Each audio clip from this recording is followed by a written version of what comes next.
Hey Film Jammers, if you had $10,000 to start a production company, what should you buy? There's so much stuff out there, but what are the essentials to get you making money quickly? I started my production company Lightwave Media about 15 years ago. Things were different back then, so here's what I'd recommend today to get started. Now remember, we've got links below in the description so you can check out all the gear that we're talking about in this video. I'm going to simplify the gear into 4 main categories for when you're starting your video production business: camera, lighting, sound, and editing or post-production. Now, unless you're planning a specialty video business like onlydrones.net or catvideos.com, you're gonna need each of these elements. Camera. If you want to be a video producer, a camera package is the heart of your system, and you don't need to break the bank these days to get great quality. It's easy to drool over the features of high-end cameras, but honestly, most of my business is still shooting 1080p on my good old Canon C100. So here's my recommendations for buying a camera today. The Canon C100. It's a great all-around camera. It has great color, it has XLR inputs for full audio controls. A full ready-to-shoot package is around $4,000 with batteries and media. The Sony FS5. Now, I don't love the ergonomics of this camera as much as I do of the Canon, and the colors to me aren't as good as the Canon either, but you get 4K recording and you also get high frame rate shooting, which is a nice option, and you might open you up to some gigs where you can use those. The Panasonic GH5, it's also a good camera. It's more DSLR style, but it's a lot cheaper. It's only $1,500, but you do need a lot of accessories to give you the full functionality of a video camera, like audio recording. It's not included. Lenses. I'm personally a big fan of Canon. They have great color. There's a lot of options in their lens lineup. Start off with a zoom lens that has a good range. For example, the 24-105. It's going to give you a lot of coverage on the wide end, and if you zoom it in to 70 and above, you're going to have a nice shallow depth of field for doing things like interviews. It also has image stabilization, so for me, it's the best all-around lens to start with. This lens retails for around $900, but I've seen them on eBay and a lot of other places used for around half of that. So make sure you shop around, kids. The Sony has a comparable 24-105 lens as well. This lens is a little more money at $1,200, but if you go into the Sony ecosystem, it's going to be a better option for you. The tripod. This is going to be the last element to round out your camera package. I think Manfrotto makes a really solid tripod. The 504 tripod is a great one. It's a great starter entry-level tripod, and it's going to cost around $600. Sackler also makes great tripods. They have an Ace system that's around $685. Also a great option. Now you can add on monitors and other accessories. Yeah, they'll make your job easier, but I don't feel that they're necessary to start your production company or to start making money. Hey, we got a gimbal. Hey, we got a Steadicam. You know, these are all things that are great to have, but upcharge them, add them later when you already established your business. You don't need them right now. Sound.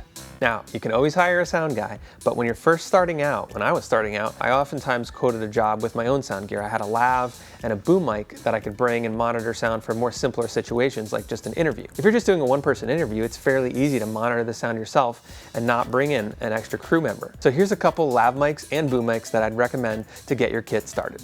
The Sennheiser MKE600. This is a $350 kit that includes the mic, a shock mount, and some other accessories, and it's a really versatile mic to get you started.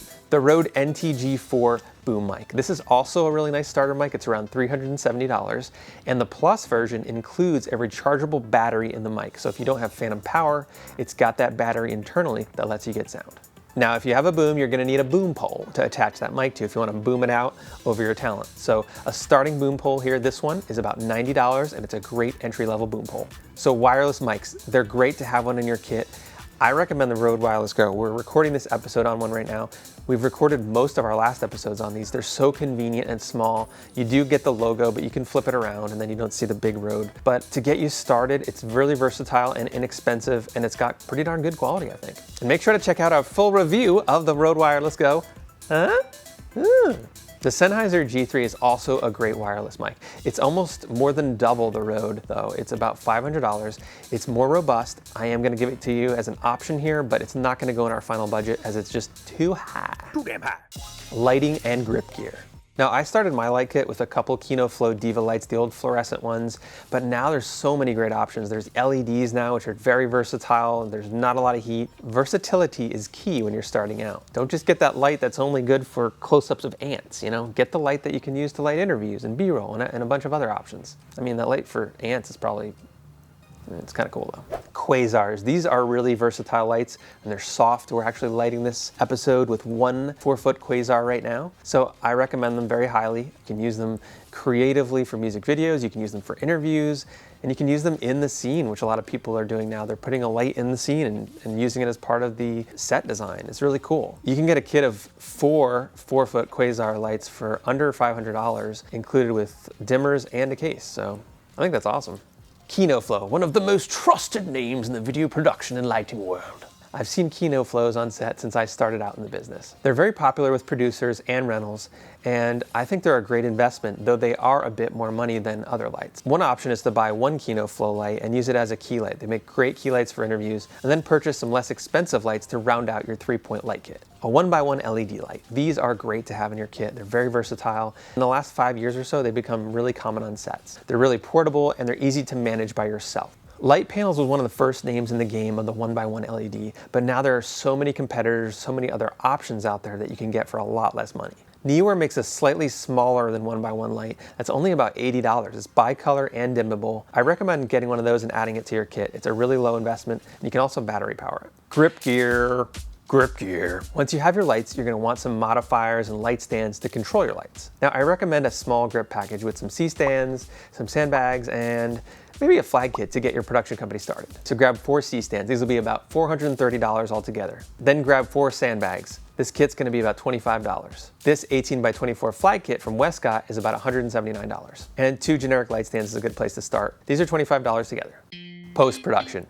Editing in post is where you tie all that great footage together you shot for your project. And luckily today, most computers can handle HD with no problem, and even 4K now. I've worked mostly on Mac since I got started, so I'm gonna recommend a Mac computer, but I am including a PC that one of my friends has been using that he recommends for video editing. The new Apple iMacs are fantastic computers. I have one that's about $2,600 with an i7 processor, and it's great. It edits 4K with no problem, and I've had it for a few years and I just love it. I mean, that's to me the best computer I've ever owned, so I highly recommend investing a little extra into your editing computer.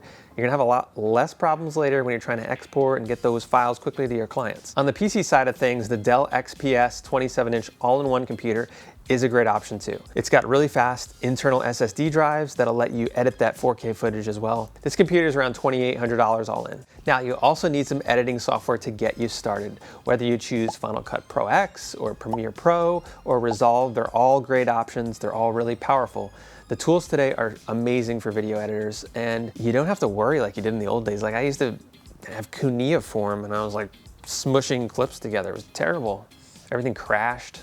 I cried a lot more than I do now. Heck, I used Final Cut version 2. It could barely handle 480p. But Final Cut X is a one-time purchase. It's about $300. Premiere Pro is gonna run you about $240 per year. So keep that in mind. Final Cut Pro X, one-time purchase. Premiere Pro, $240 per year.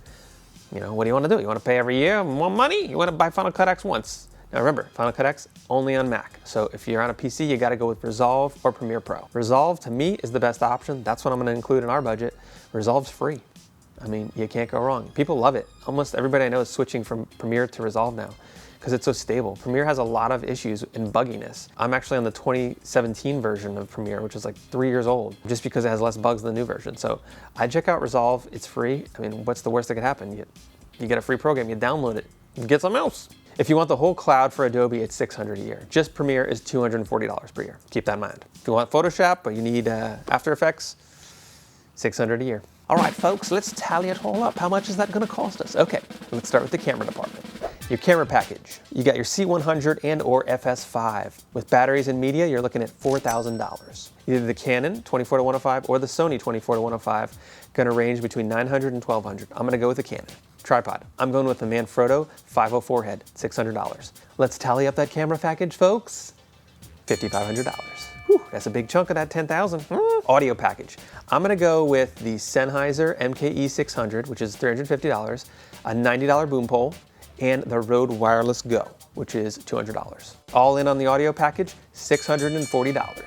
For lighting and grip, I'm gonna go with 4 C-stands, 4 sandbags, 2 light stands, and an 18x24-inch fly kit. That's gonna be $659. 4 4-foot quasar tubes, so you get 4 lights, and the little kit, so you get a case and 2 dimmers. That's gonna be about $500. And lastly, a Neewer 1x1 LED light. That's gonna be $80. Grand total for the grip and lighting, $1239. Woo, it's adding up pretty quick.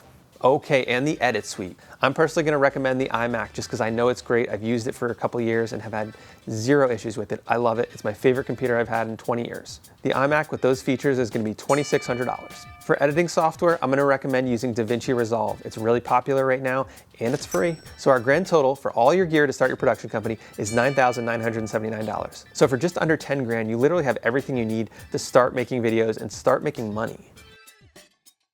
So the great thing about gear is you can keep adding to your kit. You don't have to buy everything right now. Just get what you need and get started. If you don't like something or you want to upgrade it later, you can often get back a lot of the money that you paid for it when you resell it. I know a lot of friends that sell stuff on eBay and they can often get really close to what they bought it for. So keep that in mind. Make sure to check out all the links below. If you buy through the links we have down there, it really helps our channel. We get like 1% of the sales or something like that. I don't know, but whatever it is, it helps us, helps us get those meatball subs. So once you've built your arsenal of gear, make sure you surround yourself with great people because you might start to need crew on those jobs. And you can't do all this yourself. You're gonna have to have network and people. You're gonna grow, you're gonna keep growing. You're gonna have like 3 directors and 4 DPs and 7 sound guys and 20 PAs and 13 horse wranglers. That's how you know you made it. So let us know what you think is the best gear to start your production company down in the comments. We'll see you next week.